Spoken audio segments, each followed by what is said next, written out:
నా వెనకాల నీడ 3 సంవత్సరాల క్రితం జరిగింది. కాని ఆ రాత్రి ఇప్పటికీ మరిచిపోలేను. రాత్రి చాలా ఆలస్యంగా పని ముగించుకుని ఇంటికి వచ్చాను. వీధి ఖాళీగా ఉంది. ఏదో విచిత్రమైన నిశ్శబ్దం చుట్టూ కమ్మేసింది. తలుపు తాళం తీస్తుంటే ఎవరైనా నన్ను చూస్తున్నట్టు ఒక చల్లని అనుభూతి వచ్చింది.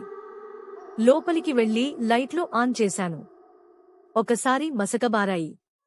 తరువాత మామూలు అయ్యాయి. పవర్ ఇష్యూస్ అనుకుంటూ లోపల అడుగుపెట్టాను. అప్పుడే విన్నాను. భారీగా, నెమ్మదిగా అడుగులు. నా హాల్వేలో నుండి. అప్పుడే నా గుండె ఆగిపోయినట్టయింది. ఎందుకంటే నేను ఒంటరిగా ఉంటాను. ఎవరు అని గట్టిగా పిలిచాను. సమాధానం రాలేదు. కాని ఒక గాలిలో కలిసినట్టుగా గరగరలాగే శ్వాస వినిపించింది.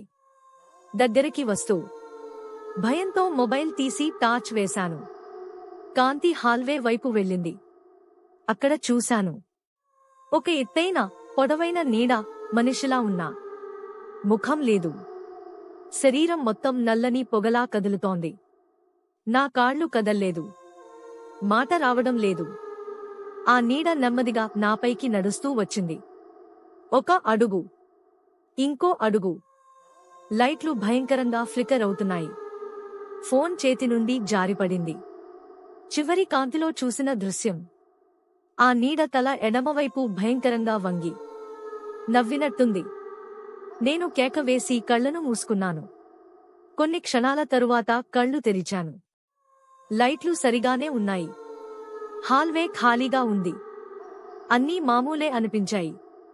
కాని ఫోన్ తీసుకున్నప్పుడు గమనించాను. కెమెరా ఆన్లో ఉంది. ఆఖరి ఫోటోలో నేను భయంతో నిలబడి ఉన్నాను. నా వెనకాలే ఆ నీడ నిలబడి ఉంది.